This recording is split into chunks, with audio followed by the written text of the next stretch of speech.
안녕하세요, 스토리브라더스입니다. 오늘의 주인공은 맨시티의 황금기를 이끈 레전드이자 역대 최다 득점자, 프리미어리그 5회 우승자이자 최다 해트트릭 기록의 소유자, 그리고 프리미어리그 명예의 전당에 이름을 올린 남자, 바로 세르히오 아구에로입니다. 아구에로는 어떤 인생을 살아왔을까요? 1988년 6월 2일 아르헨티나 부에노스아이레스에서 태어난 세르히오 아구에로. 그는 많은 남미 선수들이 그랬듯 어려운 가정에서 태어났습니다. 환자촌에서 생계를 이어갔다고 하죠. 그곳에서 성장해갔던 아구에로는 일본 애니메이션 장난꾸러기 먼 옛날 쿰쿰의 주인공과 닮았다는 이유로 친구들로부터 쿤이라는 별명을 얻게 됩니다. 그렇게 그는 우리가 알고 있는 쿤 아구에로가 됐죠. 이후 5살이 된 아구에로는 집안 형편에 도움이 되기 위해 축구를 시작했는데요. 상금이 단돈 3,000원에 불과했던 축구 대회에서 아구에로는 뛰어난 재능을 선보이며 상금은 물론 대회 득점왕까지 차지하며 유소년 스카우터들로부터 관심을 받게 됩니다. 그런 그의 재능을 알게 된 그의 아버지는 아구에로를 축구 선수로 키우기로 결심했고, 그렇게 가족들의 지원을 받은 아구에로는 아르헨티나 권위 있는 대회들에 출전하며 매 경기마다 4골 이상씩을 기록. 9살이 되던 해 인데펜디엔테 유스팀에 들어가게 됩니다. 그렇게 보다 안정적으로 꿈을 꾸게 된 아구에로는 매 경기를 휩쓸고 다녔고, 그로 인해 15살의 어린 나이에 인디펜디엔테 성인팀으로 승격을 하게 됩니다. 이후 승격한 지 한 달이 채 되지 않아 15세 35일의 나이로 아르헨티나 프리메라 디비전에 데뷔를 하게 됐는데요. 이는 이전 마라도나가 보유하고 있던 역대 최연소 데뷔 기록도 갈아치우는 기록이었고, 이 장면을 리오넬 메시도 TV로 목격하게 됩니다. 당시 메시는 그렇게 어린아이가 프로 선수로 뛰는 게 이상하다고 생각했다는데요. 후에 아구에로와 절친이 될 운명을 모른 채 말이죠. 그렇게 아구에로와 메시는 각각 17세와 18세가 되던 2005년 20세 이하 월드컵에서 첫 만남을 하게 됩니다. 그들은 각각 리그에서 최연소 데뷔를 한 선수, 바르셀로나에서 뛰는 선수로 기억하며 인사를 나눴고, 아구에로는 스스로 유럽에 갈 운명이라고 믿었기에 메시와 함께 방을 쓰고 싶다며 스태프들에게 어필을 했다고 하죠. 그리고 이 둘을 더욱 가깝게 만드는 사건이 발생합니다. 대회 준비 도중 아구에로의 어린 시절 단짝 친구였던 에밀리아노가 부에노스아이레스에서 교통사고를 당해 운명을 달리하는 사고가 발생하는데요. 그날 모든 스태프들은 호텔의 인터넷까지 끊어가며 아구에로가 소식을 듣지 못하게 했죠. 하지만 아침에 뉴스를 본 메시는 아구에로에게 이 소식을 전했고, 그 둘은 한참을 부둥켜 안고 울었다고 합니다. 그러한 고통 속에 그들의 우정은 더욱 깊어져 갔고, 아픔을 딛고 일어선 아구에로는 메시와 함께 대회 우승을 차지하게 됐죠. 그로 인해 아르헨티나의 스타가 됐던 아구에로는 17세의 나이에 마라도나와 함께 TV쇼에 출연하며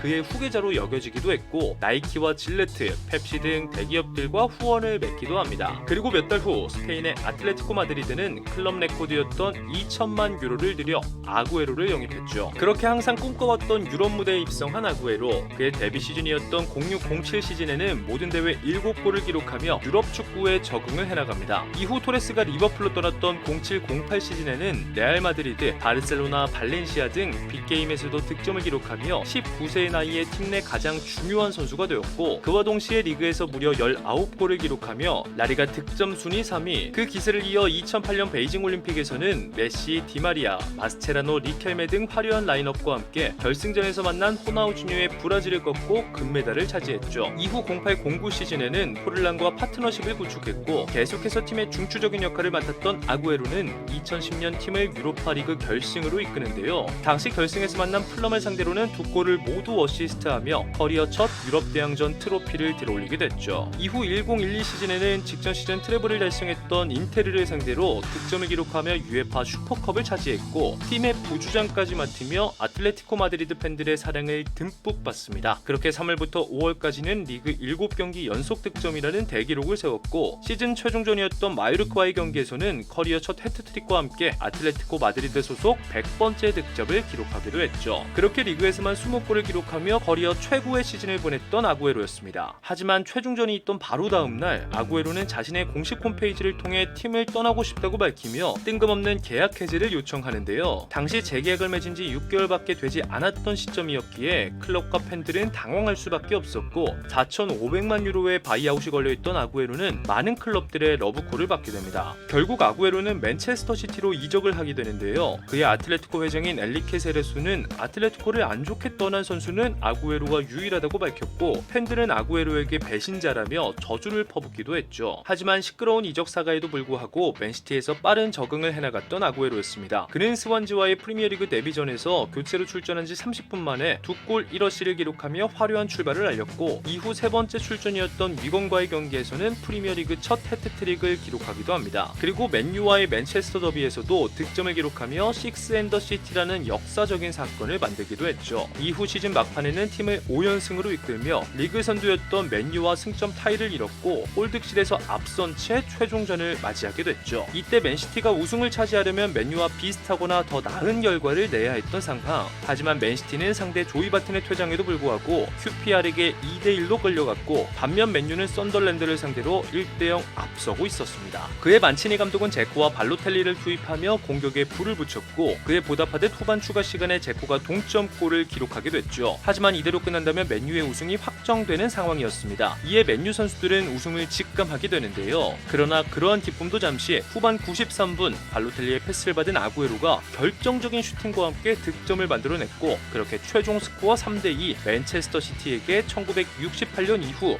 44년 만에 리그 우승을 안겨주게 됩니다. 이렇듯 역대급 데뷔 시즌과 함께 리그 우승의 핵심이 됐던 아구에로는 맨체스터 시티 올해의 선수가 됐죠. 이후 12-13 시즌에는 햄스트링과 무릎 부상으로 인해 어려움을 겪었지만 출전할 때마다 영향력을 보여주며 여전한 클래스를 보여줍니다. 그리고 13-14 시즌에도 리그 개막전부터 득점포를 가동했고, 맨체스터 더비에서 멀티골을 기록하며 팀을 4대1 대승으로 이끌기도 합니다. 이후 와포드와의 경기에서는 해트트릭을, 토트넘과의 경기에서는 프리미어리그 50번째 득점을 기록하는데요. 맨체스터 시티는 그의 활약에 힘입어 또 한 번의 리그 우승을 거머쥐게 됐죠. 그렇게 기분 좋게 맞이했던 2014 브라질 월드컵에서는 아르헨티나의 주전 공격수로 나서며 커리어 첫 국가대표 메이저 대회 우승을 노리는데요. 하지만 시즌 내내 골칫거리였던 부상이 다시 한번 발목을 잡았고, 기대와는 달리 좋지 못한 폼을 보여주며 대회 무득점에 그치고 맙니다. 당시 아르헨티나는 결승까지 진출했지만 결승에서 독일에게 패하며 아구에로는 자국 언론들로부터 엄청난 비판을 받기도 했죠. 그렇게 부상과 부진으로 힘든 나날을 보냈던 아구에로, 하지만 소속팀으로 돌아온 14-15 시즌에는 귀신같이 폼을 끌어올리며 개막전부터 득점을 기록했고, 2라운드 리버풀과의 경기에서는 교체로 출전한 지 23초 만에 득점을 올리며 완벽한 부활을 알립니다. 이후 10월 토트넘과의 경기에서는 포트트릭을 기록했고, 11월 맨유를 상대로는 또다시 득점을 기록하며 리그 12경기 만에 11골이라는 기록도 세우게 되는데요. 이렇게 맨유만 만나면 날아다녔던 아구에로 시즌 말미에는 다시 만난 맨유를 상대로 2골을 기록하며 맨유에겐 공포의 대상이자 맨시티 소속 100번째 골을 기록하기도 합니다. 그렇게 부상으로 출발했던 14-15 시즌이었지만 모든 대회 32골, 리그에서만 26골을 기록하며 프리미어리그 첫 골든부츠를 얻게 됐죠. 이후 15-16 시즌에는 제코가 쓰던 등번호 10번을 달게 되는데요. 그 번호에 걸맞게 뉴캐슬과의 경기에서는 23분 만에 5골을 기록하며 프리미어리그 역사상 가장 빠른 5골을 기록함과 동시에 시어러, 앤디 콜, 저메인 데포, 베르바토프와 어깨를 나란히 하며 프리미어리그 한 경기 최다골 기록 소유자가 됩니다. 이후에는 프리미어리그 85번째 골을 기록하며 테베즈를 제치고 남미 선수 최다 득점자가 되었고, PL 147경기 만에 100번째 득점까지 기록하며 시어러 이후 가장 빨리 100골 클럽에 가입한 선수가 됩니다. 이후 과르디올라 감독이 합류했던 맨시티,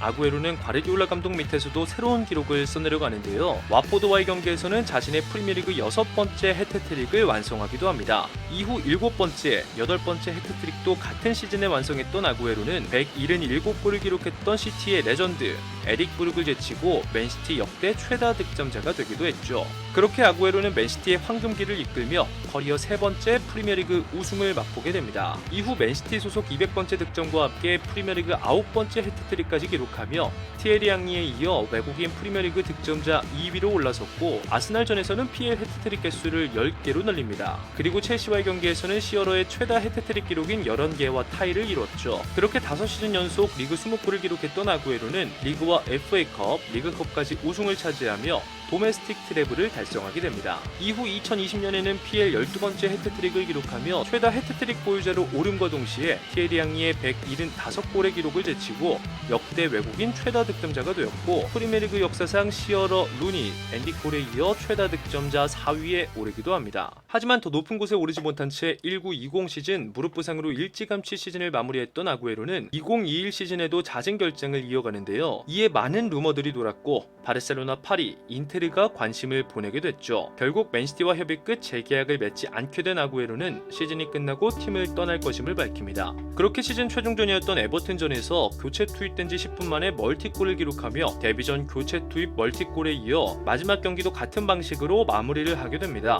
그리고 이 기록으로 시티 소속 리그 184골을 기록하며 루니의 프리미어리그 단일 클럽 최다골 기록도 갈아치우게 됐죠. 그렇게 시티와 아름다운 이별을 선언했던 아구에로는 에티하드 스타디움 앞에 동상이 세워졌고 맨시티 소속 309경기 260골 무려 15개의 트로피, 맨시티를 황금기로 이끌었던 선수이자 역사상 가장 위대한 스트라이커로 기억되며 길었던 여정에 마침표를 찍습니다. 이후 자신의 커리어 마지막 코파 아메리카에 출전했던 아구에로는 커리어 100번째 A매치 경기를 완성했고 메시와 아구에로가 함께했던 마지막 메이저 대회이자 마지막 코파 아메리카 대회에서 아구에로는 첫 국가대표 메이저 트로피를 들어올리게 됐죠. 이후 바르셀로나 유니폼을 입게 된 아구에로는 경기 중 호흡곤란 증상을 보였고 결국 심장 부정맥이라는 진단과 함께 의사의 조언에 따라 2021년 12월 축구계에서 은퇴를 선언합니다. 은퇴 후에는 맨시티의 앰버서더이자 특유의 재치와 함께 스트리머로서 팬들의 사랑을 받고 있는 아구에로, 과연 아구에로의 제2의 인생은 어디로 향하게 될까요? 지금까지 맨시티를 영광의 길로 이끌었던 스트라이커 아구에로의 이야기였습니다. 재밌게 보셨다면 구독과 좋아요 부탁드립니다.